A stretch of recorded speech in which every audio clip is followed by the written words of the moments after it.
me unmute myself. Hello, everyone.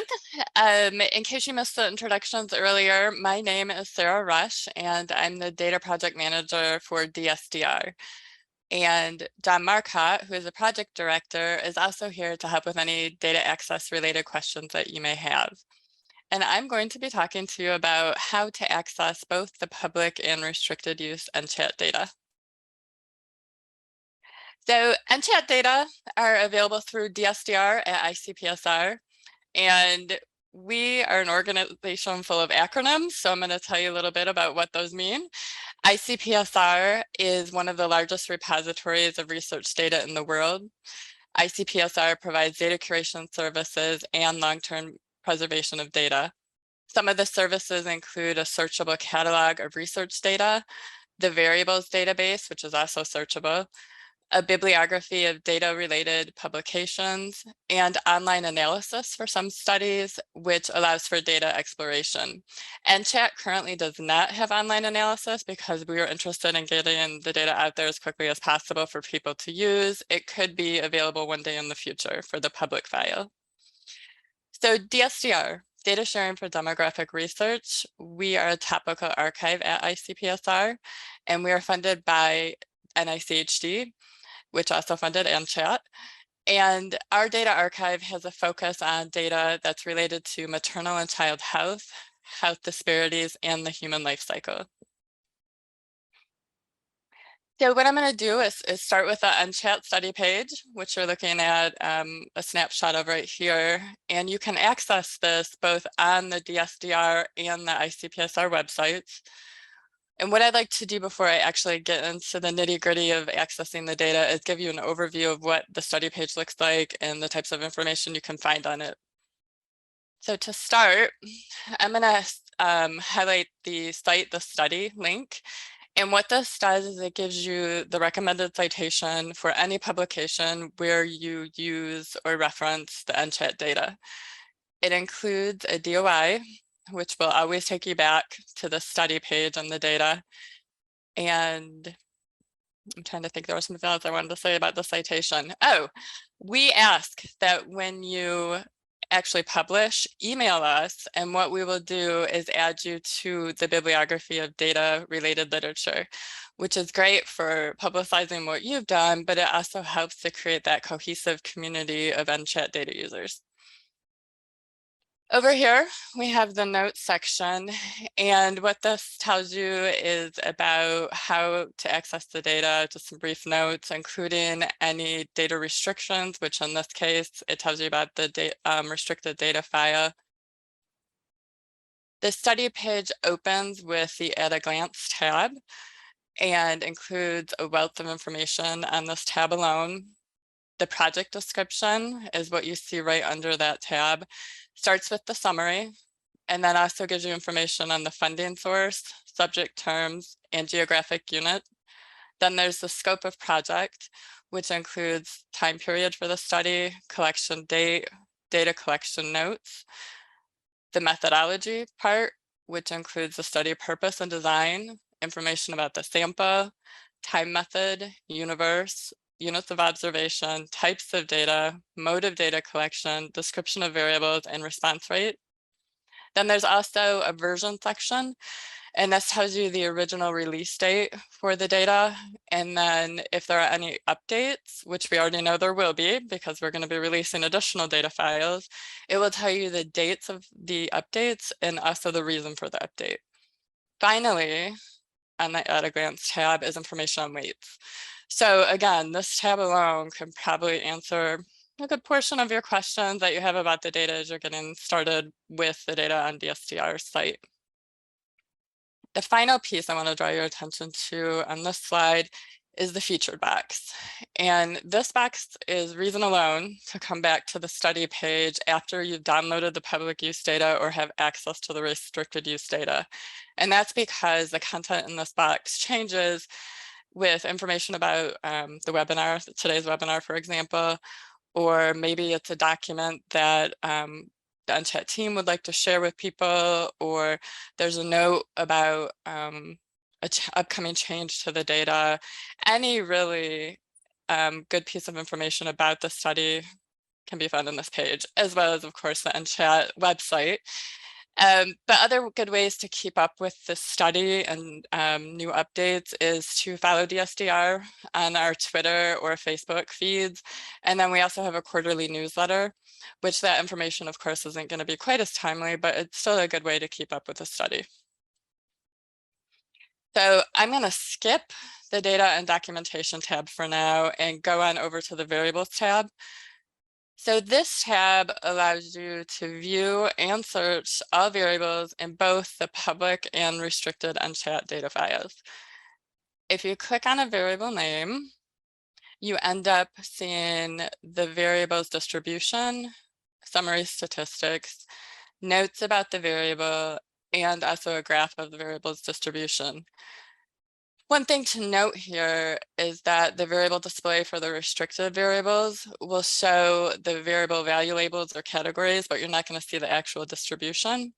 However, it's still useful because by looking at the variables in this manner or at the restricted data codebook, which also has redacted frequencies, you can figure out if you need to go through the steps to gain access to the restricted data. During our first break, one thing I did is I did a search that's going to be somewhat like I'm going to show you here. This search shows for communicate, but what I did is a search for other. And I wanted to see if someone was asking about if the sexual identity, other categories and gender, other variables were in the data, the restricted data. And because running short on time, focused on gender. And so what I did, search for gender, and then I looked here over on the right-hand side, you see the data set numbers. So data set 1 is the public data set and data set 2 is a restricted. So when I was doing my quick search, I just looked to see, okay, is the other variables showing up for data set 2? Because that would mean that the text is actually there in the restricted bios. And for gender, it was. So going back to the planned example, here I did a search for communicate. And if I click on more options, I'm given a screen where I can use various filters. But the neat part, I think, is that you also have the opportunity to check boxes. And this can be used when there may be multiple variables that you're interested in and they all kind of seem similar, but you want to see quickly what the differences are between them. You select your variables of interest, click the compare button, and then you're given a horizontal comparison table. And this can be done both within NCHAT, as I've just showed you, but it can also be done comparing across studies. If you were to do like a study level search versus within study, as we're seeing here, and let you see how NCHAT variables relate to other variables of a similar nature. Here I did communicate and be able to compare that way too. Moving on to the data related publications tab, I just want to highlight a few things. One is that you can quickly see here the number of publications currently associated with the NCHAT study. And there may be some out there that our bibliographic librarian has not yet found or others have not reported to us, but currently these are the ones that are associated with the study on the DSDR site. Every citation that's available here will have an icon, and that depicts what type of publication that you're seeing, and the legend is up above, and then also the full text options for accessing the publication. The Export Data tab allows you to export study level metadata in a variety of formats, which are shown here. Okay. So that was a quick overview of the study page, and I'm now going to focus on the data and documentation tab. And there are two ways that you can download the public use data. One is using the download dropdown here, and you'll see options for documentation only, as well as a variety of statistical package formats. What this allows you to do using this dropdown is download all documentation files or all data sets in SAS file format. Right now, there's only the one public use data set. And so this doesn't really give you anything more beyond the second option I'll show you. But eventually, if there are more public use data sets, you would get both of those at once, for instance, if you selected SAS. The other way is to go over and use the download column. And this allows you to be a little bit more selective with your download choices at the dataset level. So dataset level 0 are all of the study level files, and this is the questionnaire both in English and Spanish, as well as the methodology report. Then the public use file, you can see that there's the codebook link, as well as the variety of formats that you can download the data in. Finally, the restricted use data file, you'll see there's just the codebook, as I already mentioned. Frequencies are redacted in the version of the codebook. However, it's still useful for deciding if you're going to proceed with trying to access the restricted data. One thing I want to mention is that with each download, you will receive 2 text files. One text file will be the recommended citation, so you'll always have it if you download the public use data. And then the second is the list of data-related publications at the time of download, which is another useful resource. Okay, so let's say I am interested in downloading all of the SAS files available for NCHAT. Once I click on SAS here, the terms of use pops up for the study. And you must agree to follow the public use terms of use before you can proceed. And once you do so, another pop-up will appear. And this is information collected about you that needs to be filled in before you can proceed with the download. We need to have the name of your department chair, director, or dean, basically the person you're working with or a supervisor, the email for them, the topic of research, and the name of your university or organization. Once you submit that, another pop-up appears, and this is where you are asked to log into DSDR using an ICPSR MyData account. The MyData account is required for any sort of data download, and if you don't have one, it's freely available, and the instructions at the bottom of this pop-up will walk you through the process for actually getting your account. So once you've logged in, the next pop-up will show you, or tell you rather, that your download's beginning shortly. And that's essentially the process for getting your hands on the public use data. As we've talked several times throughout the presentation, there's also a restricted use data file, and will be more restricted use data files. And this is because some of the information in NCHAT is highly sensitive, and we just can't make it available publicly in order to protect respondents. So variables in the restricted file include geography, additional respondent demographics, and data from the full household roster.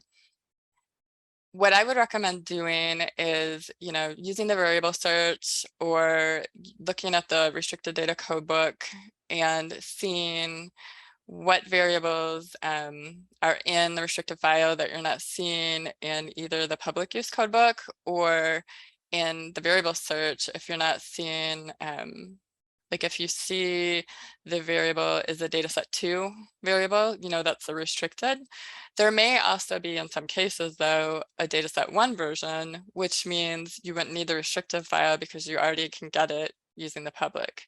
So I definitely recommend spending some time looking through and trying to figure out really what version of the data best meets your needs. Access to the restricted use file is provided exclusively through the ICPSR Virtual Data Enclave. What is the VDE? We've talked a little bit about this, but some more specifics are that it's a virtual machine.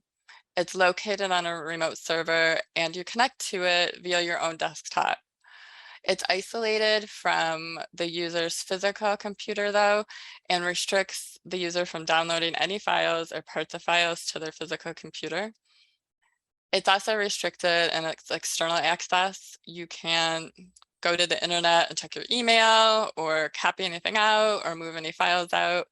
And all of your analysis with the NCHAT data and also creation of tables or whatnot for publications and presentations needs to be done in the virtual data enclave. When you are ready to take your results out, whether that's an output file or a table, you submit a vetting request, we call it, and that initiates a disclosure review by John Marcotte, the project director for DSDR.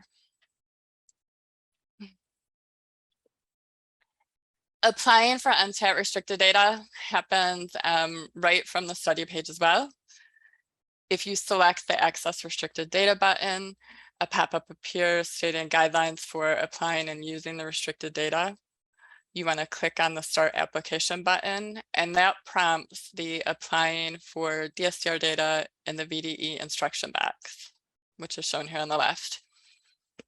This page or box is the entry system into the virtual data enclave management system, which is what we use to manage VDE applications and active projects.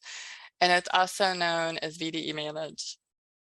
Once you select Start a New Project, it will create the screen you see on the right, which asks that you enter a title for your project.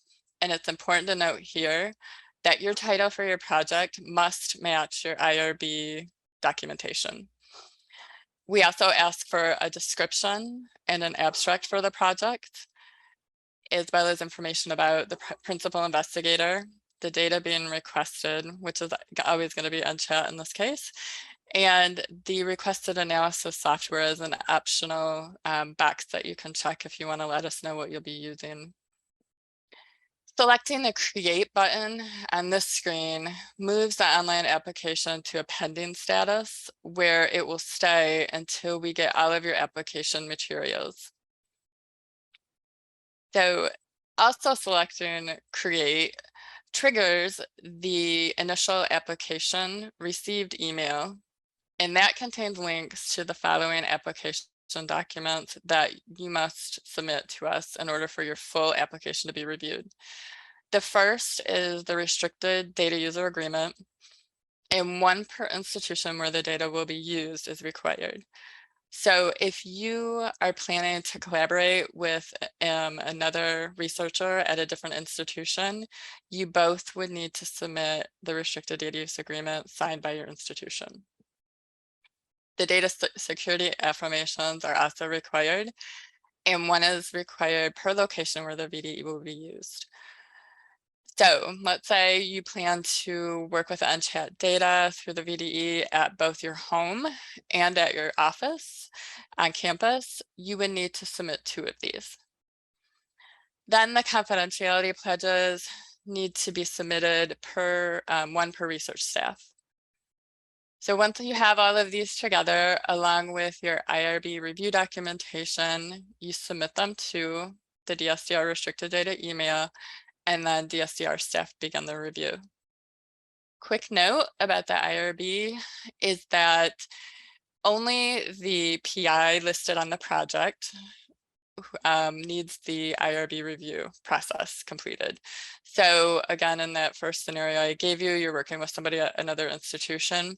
From our standpoint, we do not need IRB review and approval from both locations, just the primary researcher's institution. So then we received your submitted materials and we start our review. If there's anything incomplete or requirements have not been met, then we'll return the application to you and ask you to make corrections or whatnot. It's important to note that it really is rare for somebody to get it right on the first time, because there's a lot of different pieces that need to come together for us to review your application. It's pretty typical. Don't feel bad if it happens. We'll work with you to make sure you get the information you need from us to complete those additional tasks. VDE training is also required in order for your application to be approved. There's a short VDE training and quiz that all project members need to complete before we can actually give the final stamp of approval on your application. Once approval occurs, we definitely let you know. And at that point, the project administrator, who may be the PI, or it may be a research staff member that the PI appoints. This is somebody that, going back to that VDE online application screen we saw, this is somebody that would be indicated there. But that person, the project administrator, then will get an email instructing them to request VDE licenses. These are available at no cost to data users, and that's because NCHAT, in the spirit of reducing barriers, has paid for all licenses for all DSDR VDE users. And only project staff working with data in the VDE need a license. There are some cases where you may have a project staff member who is really just involved in forming the research question or interpreting a regression results, and they're not actually in the VDE. These people do not need the license. They do need the confidentiality agreement that I talked about a few slides ago, though. The final step is that you'll have to install the required software, again, at no charge. We use Duo, two-factor account authentication, and then the VMware Horizon client actually is used to launch the VDE environment. And these are a lot of steps. And what I'd like to say, though, is that, I talked about the initial email that's triggered. We walk you through this process, and we definitely make sure that it's time to request your licenses, and then at that point too, you're given advice to then go get the software and download that from the ICPSR webpage. There's a few things I want to know about IRB requirements that you may already be familiar with. And that's IRBs have different approaches to safeguarding human subjects who participate in behavioral research like NCHAT. Some institutions require IRB approval for secondary analysis projects, while others make those projects exempt from review. It's a good question to ask and to find out if your institution has one IRB or separate IRBs for different application types. If there are different IRBs, there's a good chance reviewers will have a better understanding of projects involving secondary data analysis. In your application, we recommend specifying that NCHAT involves the use of non-HIPAA restricted data. And I want to make sure it's clear that restricted is not the same as limited. You may be asked whether you're using a limited data set, and you're not. Limited data sets are considered protected health information, or PHI. They contain certain direct certain direct identifiers are removed, but then you may find city, zip code, state, some other dates, or other characteristics may still be in the data. Whereas restricted data sets are de-identified, however, they contain an increased risk of deductive disclosure. We have several VDE Help Resources. The primary one that I really hope you go to is on the DSDR website. It's our VDE application process page. There's a printable checklist on that page that helps with the application process. And then even after you've done your analysis, there are some instructions on submitting output vetting to ensure that you're being compliant with the disclosure protection rules for the study. And we also have the ICPSR Virtual Data Enclave documentation page. That one's going to have help information about actually getting started with the VDE and using the VDE environment, as well as there's a list of software available in the VDE. And then finally, that's our restricted data email address.